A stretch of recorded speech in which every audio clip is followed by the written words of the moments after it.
Quo. It's a Latin term that means something for something or this for that. You do X for me and I do Y for you. One of our legal analysts, Preet Bharara, writes, all week I've been saying you never see direct written evidence of a quid pro quo. I stand corrected.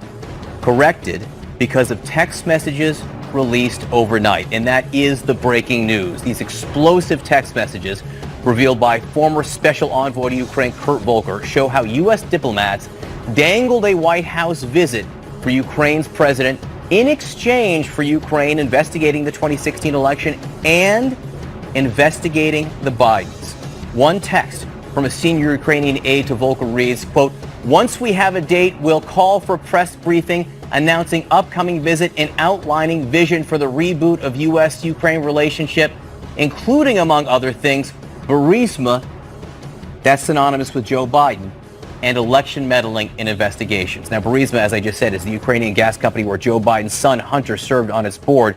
Another text from a senior U.S. diplomat references the hundreds of millions of dollars in U.S. aid that was withheld from Ukraine. This is from the senior U.S. diplomat there at the time. Are we now saying that security assistance and White House meeting are conditioned on investigations? A source tells CNN the Ukrainian government went as far as to draft a public statement about its commitments to carry out investigations, but never released it. In part, well, Rudy Giuliani felt it did not go far enough. Then there is President Trump right on the White House lawn, publicly urging another foreign government to do his political dirty work. And by the way, likewise, China should start an investigation into the Bidens. CNN's new reporting is that this was not the first time the president raised Joe Biden's name with China. Sources say the president also discussed Biden and Elizabeth Warren with the Chinese President Xi in a phone call back in June. This comes as Secretary of State Mike Pompeo faces a deadline today to hand over documents from the White House, or there would be a subpoena if they do not comply. And the Intelligence Community Inspector General, who turned the whistleblower complaint over to Congress, is set to brief lawmakers behind closed doors today. All right, there is so much to discuss, and everyone should go online as they're watching this segment, CNN.com. Read the text messages for yourself because they are revealing. Page turners, and you don't need to be Jeffrey Toobin to understand what they say. But it helps. And joining us now is CNN Chief Legal Analyst Jeffrey Toobin and CNN White House Correspondent Caitlin Collins. I just want to read a couple of these again, starting with P209. This is a text message from Bill Taylor, who was the senior U.S. diplomat in Ukraine at the time, written to Ambassador Gordon Sondland, ambassador to the European Union. Taylor writes, are we now saying that security assistance and White House meeting are conditioned on investigations? Sondland doesn't say yes, no. He says, call me. And now I want to read P203. Again, the idea of a quid pro quo, something for something. Kurt Volker, special envoy to Ukraine, he writes a note to Ukrainian official, good lunch, thanks, heard from White House, assuming Ukrainian President Zelensky convinces Trump he will investigate, get to the bottom of what happened in 2016, we will nail down date for visit to Washington. Good luck, see you tomorrow, Kurt. Assuming, Jeffrey Toobin, something for something. Preet Bharara says we don't usually see evidence of a quid pro quo in writing. Do you see it here? Yes, this is just an obvious quid pro quo. Among the things this does is put a complete lie to what President Trump said earlier in the week. Remember, earlier in the week, he said, my only interest in Ukraine was to make sure that other European nations were helping as much as we were, that we were not a patsy, we were not giving money alone. This says nothing about that. Obviously that had nothing to do with the decisions about our relationship with Ukraine. The only subject discussed in these texts are the Ukrainians' agreement to investigate the Democrats and Biden. I mean, that's what these are about. And the quid pro quo, as Preet said, is completely explicit here. There are pages and pages of this. And again, I mean, what I meant is that you don't have to be Jeffrey Toobin. But it helps. Is that you can just read what when you read this, you see the deal that's being hatched, you see Rudy Giuliani being involved, and you see the diplomats being quite uncomfortable once they figure out what this is about. Here's an example. P210. This is the senior U.S. diplomat in Ukraine, Bill Taylor, saying the nightmare is that basically the Ukrainians give this statement and don't get the money, the security assistance. The Russians will love that. And I quit. Right. I mean, they understand that this is not the correct way to conduct American foreign policy. They understand that the government of the United States does not give security assistance, does not spend millions of taxpayer dollars simply to get political dirt on the president's opponents, that's wrong. That's not been done before. That's not how the system is supposed to operate. And that's what particularly this Mr. Taylor, the diplomat, is saying. But, they are carrying out the Trump administration's policy and they're having to deal with it, but they recognize how wrong it is. Caitlin, can I ask you, we now have seen these text messages that were released by the House committees last night. It's evidence now in the impeachment investigation. Is the White House, is the State Department, is anyone in the administration denying that they're real? No, they haven't denied that the texts are real. Of course, that's going to be pretty difficult for them to do. And the question that they're going to be watching going forward is how much more information comes out. Because these are just a few texts. It's several pages, but this really isn't just the extent of all of the communications that we're told of. These lawmakers were telling reporters that actually they got a ton of documents from Kurt Volker during that interview yesterday where he was there for, I think, about 9 hours. So what they're going to be watching coming out of this is just how many people are named in this, because so far we've seen the White House deny that there was any wrongdoing here. But from these messages, you're seeing just how involved the Secretary of State was, because there are several references where when Bill Taylor, that career diplomat, is raising questions, they're essentially telling him, well, call Secretary of State Mike Pompeo's secretary or call Secretary of State Mike Pompeo. Rudy Giuliani, of course, is also a big figure in these. You see just how closely involved he is in shaping U.S. policy. That's going to be a big question going forward. And also, what are these lawmakers going to do next? Are they going to ask this guy, Bill Taylor, to come testify? This is someone who is a career diplomat, very well versed in Ukrainian politics. I believe this is the second time he's been over there. He's back there now after they recalled the other U.S. ambassador, something else that's come under scrutiny. And he is essentially threatening to resign in these text messages if the White House withholds this military aid here. That is pretty significant, and it shows that this isn't just a Washington conversation about whether or not the White House is threatening to withhold this if they didn't get their investigations. It shows that career diplomats thought that was happening as well. So, Jeffrey, we can read the text messages with our own eyes. We heard the president with our own ears yesterday say, basically, I'd do it all over again. In fact, now I want China to go investigate things for my political gain. Obviously, Democrats in the House will say this is a roadmap for impeachment, but people keep asking the criminality of it. I know that a sitting president, we've established a sitting president won't be charged by this Department of Justice, but right. Is there criminality in this stuff? I don't think it is criminality. Obviously I've been thinking about that question. Is it extortion? Is it bribery? No, I think it is an issue of abuse of power. And going back to the Federalist Papers, it's been very clear that impeachable offenses do not have to be crimes. They do not have to be violations of the criminal code. But, I don't think there is an actual criminality. But bribery is a crime. Why don't you see bribery? Well, I don't think that use of federal money in this way would counts as bribery. Others may disagree. I'd be interested to hear what others have to say. I don't think. I think it is just a question of how the president exercises his power, and I think that in many respects. If you look at the impeachment clause and the history of it, the thing they were most worried about was the president misusing his power. They weren't worried about him, committing, minor offenses. What they were worried about is using the power of the presidency for corrupt purposes. And that's what appears to be going on here. A foundational issue in this country, not just for the drafters of the Constitution. George Washington, in his farewell address, he said, "History and experience prove that foreign influence is one of the most baneful foes of Republican government." This is something that Washington was warning against at the very beginning here. Clearly not something the founders desired in any way. Jeffrey, Caitlin, thank you very much. There's a lot more to talk about on the News overnight. These text messages have been released, and they link a Ukrainian investigation into the Bidens, as well as a Ukrainian investigation into 2016 election interference in return, the Ukrainians would get a White House visit and military aid. What does all of this mean for the current impeachment inquiry? Joining us now to discuss it, we have CNN political director David Chalian and CNN senior political reporter Nia Malika Henderson.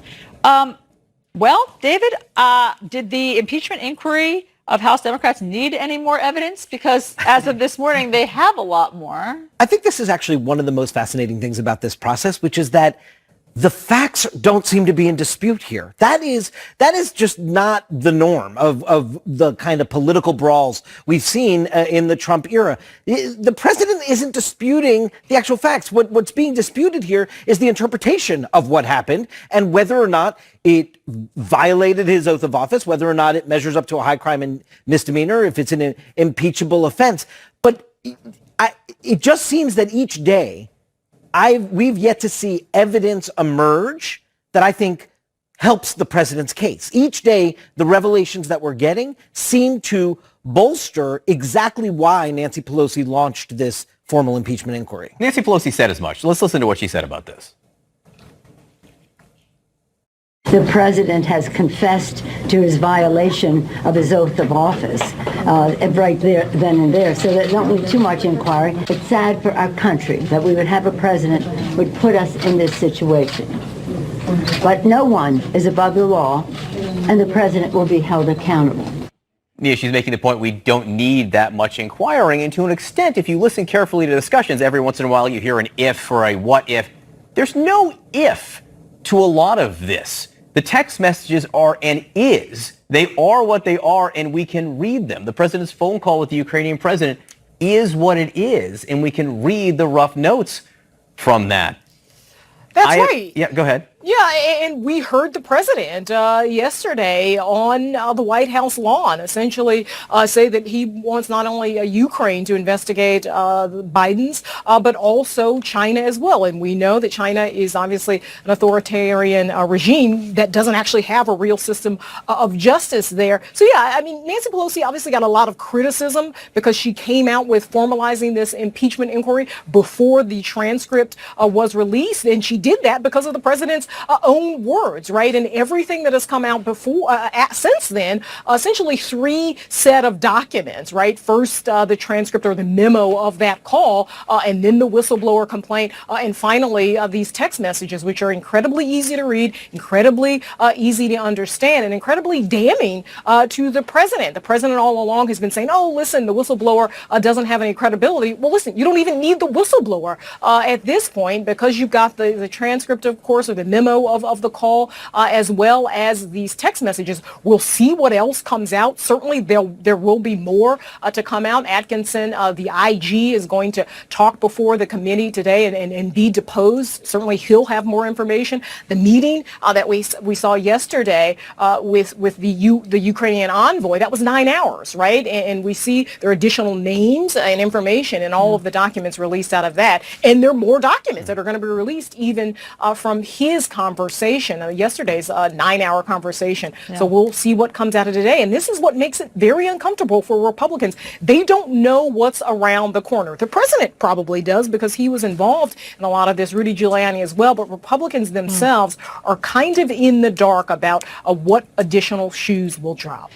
David, we keep hearing this interesting talking point on right-wing media, which is there's not even an impeachment inquiry happening right now because there was no formal vote. She never held a formal vote. Therefore, the impeachment can't happen. Can you debunk this? Well, Kevin McCarthy is going to make that a central line of attack, continue to do so against Nancy Pelosi. The Republicans believe this process argument, and I believe Steve Scalise brought this up in a call with members yesterday on the Republican side, that this process argument is one that Republicans can really rally around, that the Democrats are somehow abusing the process.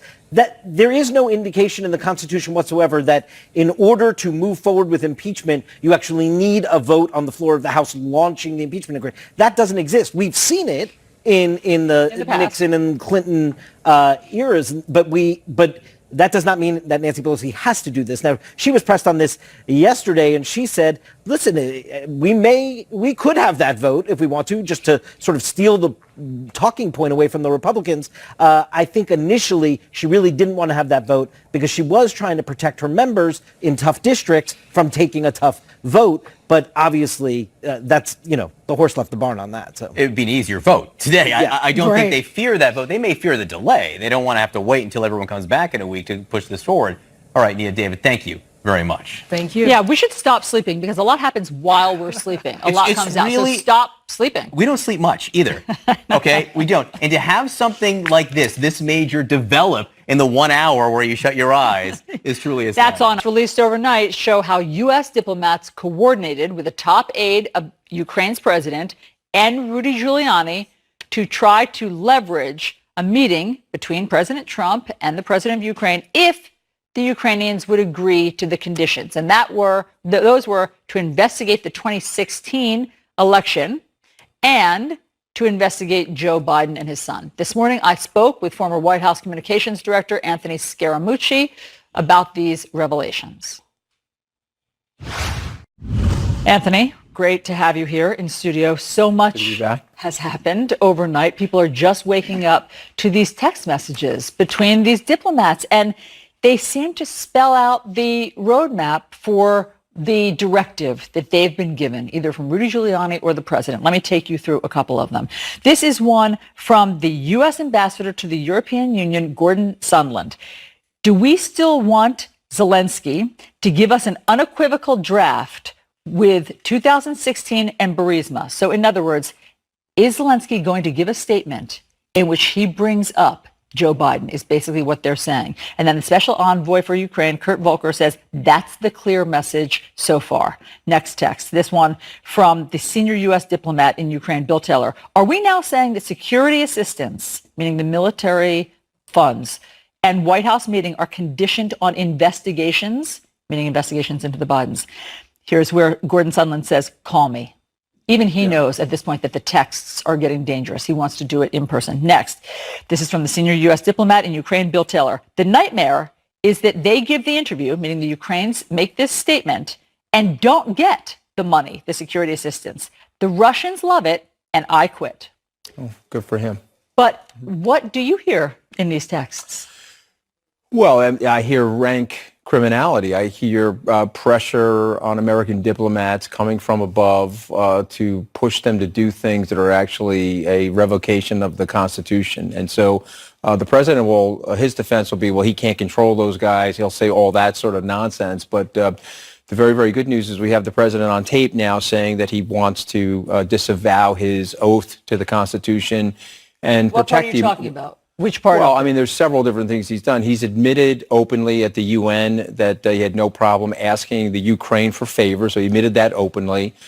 He declared himself yesterday, please ask the Chinese government to go after Vice President Biden. But now we're learning that he may have had a conversation on a secured line with President Xi. That could have happened as well. So it's totally disgusting. But the thing that is surprising to me, because you and I have been talking about this for 2 months, I would have thought that the leadership in the Congress would have broken by now. The Republican leadership in the Congress, what are these guys doing? That's the thing I don't understand, because I would have predicted president having a complete and total Trump Nobel-like meltdown, very predictable. It was already starting in the summer.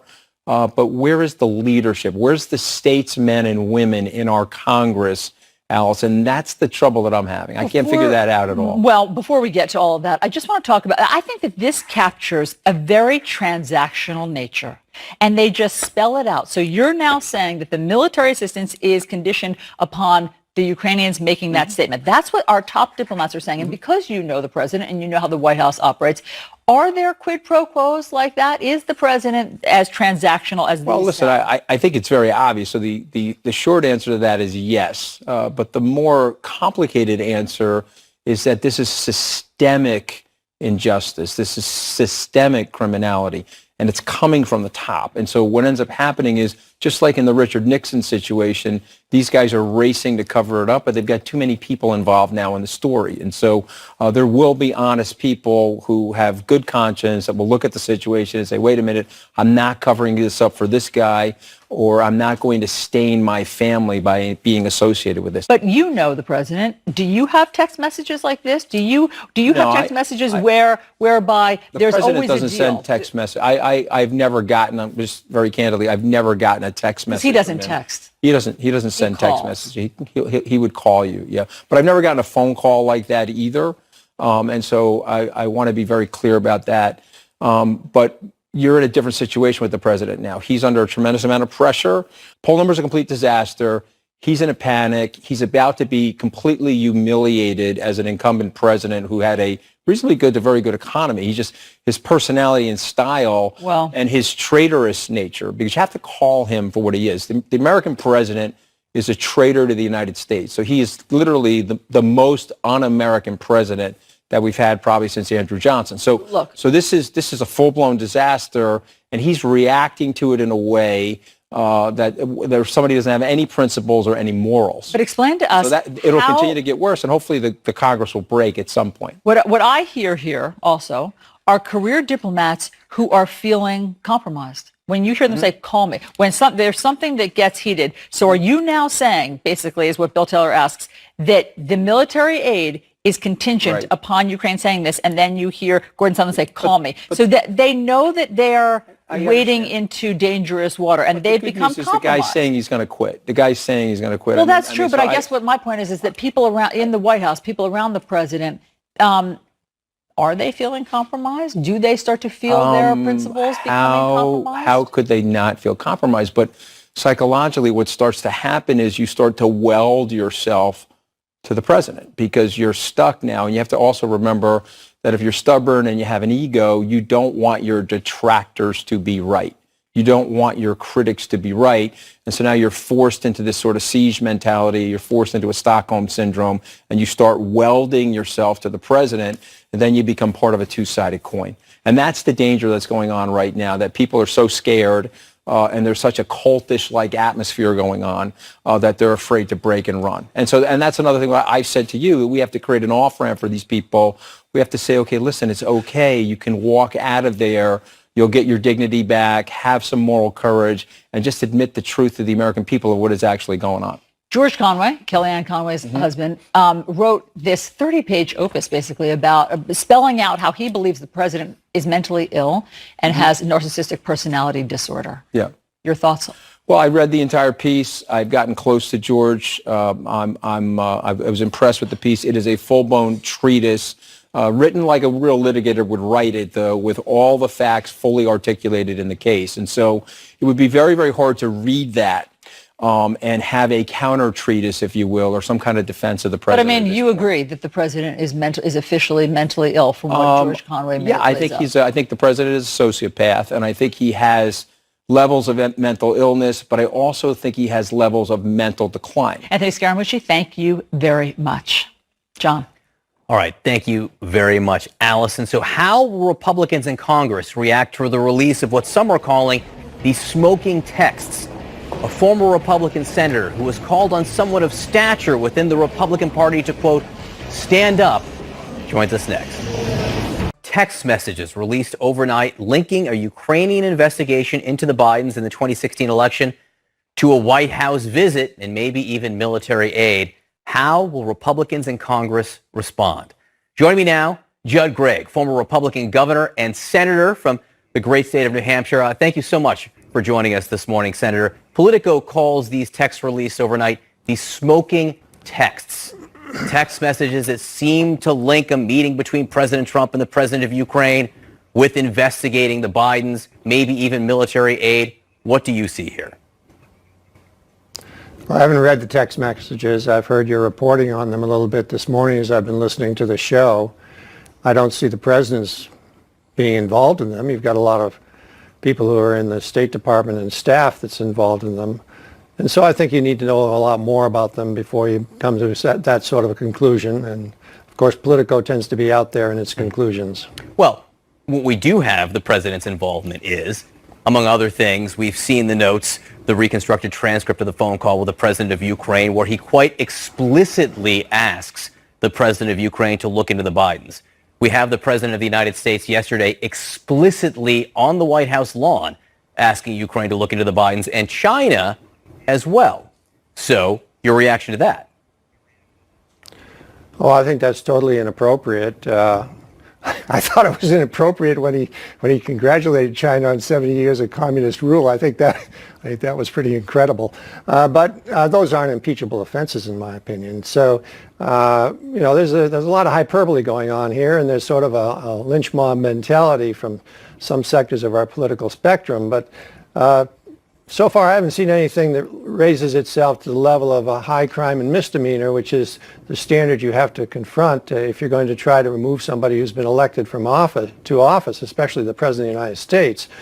And that's a very high standard. And, there's a lot of things he does that I totally disagree with, but so far I haven't seen anything that's an impeachable offense. Well, because you of course, are a lawyer before you were a politician and steeped in American history. The founders considered abuse of power to be impeachable. George Washington, in his farewell address, specifically talked about foreign influence as being baneful. So the founders certainly had this in mind as something they wanted to prevent from happening in the White House. Would you agree to that?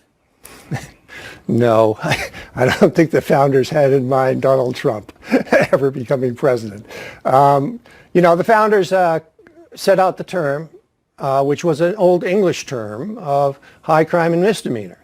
And it's really up to each member of Congress, as Justice Rehnquist made very clear when we went through the Clinton impeachment, as to how you come to the conclusion as to what is a high crime and misdemeanor. In my opinion, it's a very high threshold because you're removing somebody who's been elected by the American people. Now, I understand there are a lot of folks who don't like the fact that Donald Trump was elected, but that's not an impeachable offense, being elected. Okay.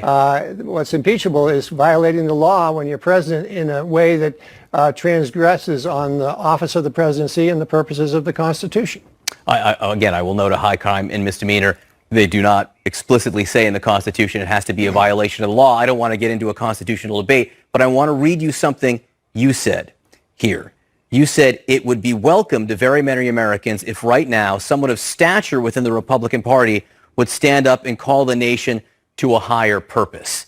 Now, this wasn't explicitly about the current goings on, but you would like to see someone stand up in the Republican Party and speak out. What do you want the Republican response to be? If you're not calling for impeachment, what should Republicans be doing and saying about this?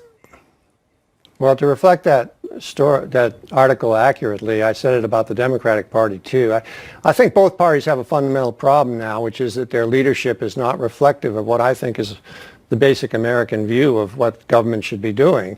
In the Democratic Party, basically you've jumped the rails and you've got a socialist movement in the Democratic Party which undermines market economies, and the market economy is what gives people opportunity in this nation to succeed and has created our wealth.